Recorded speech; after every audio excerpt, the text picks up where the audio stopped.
welcome back to my channel. Today we're going to be making sweet and simple greeting cards. And so I know on my list I have friends and family who appreciate that I make things for them, but they are not a sentimental card keeper. And so I don't want to create all the layers and all the flowers and all the trims and give it to someone knowing that they will feel guilty if they don't keep it. And that's just their personal style. And so I want to create some cards that will be a perfect greeting for someone who does not intend to make this a keepsake item. Also, there are people who you want to gift a greeting or a gift card or add to a small present, mostly for, let's say, teachers, the refuse collectors, the mail carriers, people that the services they offer make your life better. And so we always gift them a little something, and I want to have a greeting card along with that. So these are perfect for that. Now they're pretty easy to make, and I used this new die that I picked up from Amazon, and this is a set of 8 different trees. Lots of different styles here. They're perfect for an A2 size format, and the variety allowed me to create lots of different style cards. So I have nature inspired, shabby chic, and more traditional. And so these are also very easy to mail. I don't know if they're going to go with one stamp, but I do know they fit in an envelope. So that will be a much easier to mail greeting card. So if you love these cards as much as I do, stick with me and we will make these together. So for the first card, I'm going to use this set of 3. They're very similar in style. They all are the same height and they are perfect to work with individually or add them together. That's what I chose to do here. I'm going to put all 3 of them on my card base, and I cut them with a mirrored cardstock. I think that looks absolutely beautiful. Now, because they have quite an intricate cutout in the background, I decided to layer them over top of a white cardstock layer. So I just used some scrap 110-pound cardstock. And then because most of these borders have a fairly solid outline, I was able to tap on my wet adhesive and then go ahead and add it to the cardstock and then cut them out. And so now we will be able to use these without the background pattern paper showing through. So they're definitely going to read as a separate accent. And so I think these will be very beautiful. I put 2 on the outside that were a similar kind of more of the white background showing, and I put that on regular tape. And then the center one, I did put a very thin foam tab. So I think when I get these layered up, they act as one beautiful focal image. The other die I'm going to be using for this card is that scalloped oval that I picked up from Gina Marie Designs, and I used the scallop border cut in white, and then I traced the inside of the die to get the perfect oval shape to add as a layering element. And so I'm just going to put on some nice Christmas music and speed up this process so you can see me add all of the elements to this card, and I'll be back when we're all done.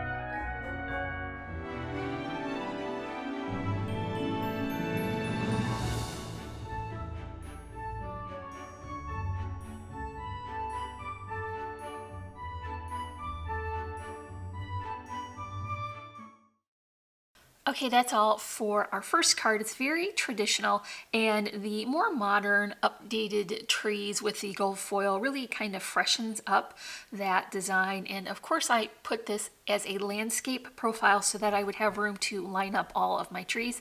So this is card one. Okay, so for card two, I'm going to use this die, and not only does it cut out the outline, but it also cuts out each row of the branches. Instead of just embossing it like the other dies do, it's going to cut straight through. So I chose to cut that with 110-pound cardstock, and then I peeled up the portions that can be lifted. I added a little bit of stickles to the bottom edge, and then I shook on a fine glitter so that it would have a little bit more dimension and a little bit more texture. Of course, now the glitter is all over my shop, but that's okay because this is the most perfect little shabby chic tree. Another item I'm going to add is this little poinsettia die. Now I showed this in a previous haul. I picked this up from the Frank Garcia studio. I initially had a lot of issues with this die because there are no holes to punch out the flower shapes once you roll them through your die cut machine. But I really like the size, and for the flatter flowers, they did look much more detailed and not as chunky and blocky as my Cinch and Go poinsettias, which I use on everything. Those are really nice shaped, but I didn't want to add stamens or any of that. So I went back to this poinsettia die. This is from Rosie's studio, and I made friends with it. So I don't love it quite yet, but the flowers are really pretty and they're easy to put together. So I use that for my flowers. I've used some of my Sunny Studio foliage that I picked up, and I'm absolutely in love with this die set. I'm also going to be using this Joy and Peace stamp and die set from Hello Bluebird, and I am going to use the companion dies to cut out my sentiment. For that, I am using the Angel Pink for the Joy portion, and then for the other portion of the sentiment, I'm using Rhubarb Stalk. And so now my orientation is going to be profile because my card needs a little bit more height to fill in with all the details. So let's skip to that Christmas music and we'll begin adding all of our layers.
Okay, so that's all for card two. Now, I was able to draw from my not seasonal Christmas stash. This is really spring paper. I really liked the very subtle heart background on that pink paper, and for me it looks a little bit like snow, so that's why it reminded me of a shabby chic Christmas.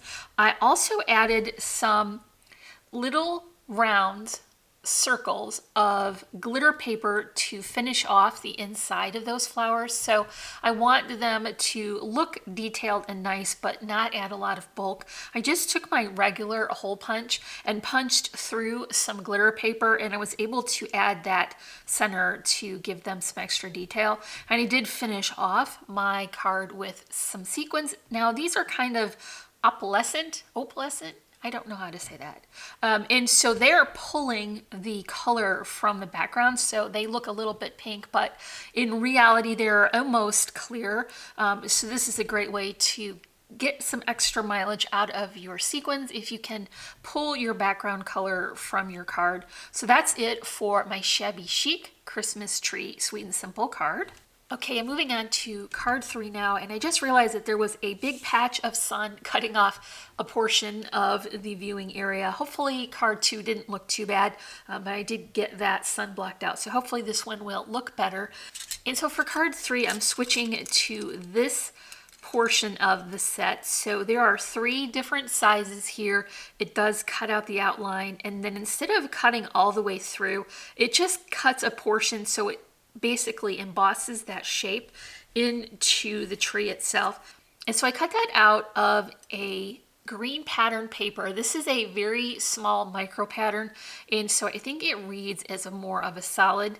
Now when I had it layered on my card, I decided I wanted to put a little bit of a border, and I cut an additional tree from the blue cardstock that I used to cut my flowers, and then I just cut it, I don't know how well you can see, in half, and then I scooched it out ever so slightly and attached it to the back. So I do get the same shape with that blue paper, and that kind of helps to break up the paper patterns. I also put this on a foam spacer, but it's a very small one. It isn't very thick at all, so it's only going to add just a little bit of dimension. So I did go ahead and use that same poinsettia die, and I cut my flowers out of blue cardstock this time. I'm going to also use my pine cone die set. This was from Gina Marie Designs, and I'm cutting the smaller size. I also use the snowflake, also from Gina Marie Designs, and I cut this one with a more full profile because I wanted to cut it from white glitter cardstock, so I didn't want anything too intricate. I'm also going to be using my Mary Stamp and Cut in. So this is just a stamp set I've had in my stash, and I'm not using the stamps at all. I'm only going to use the Mary die, and I cut that out of a pretty silver foil because I thought this was kind of a nice natural woodland inspired card. And so that's what I use for my sentiment. Let's get back to our music.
Okay, that's all for card 3. Now, when it comes to scrapping your stash, this one was a perfect example. This background, the diagonal blue plaid, was actually on a different card and it didn't work out.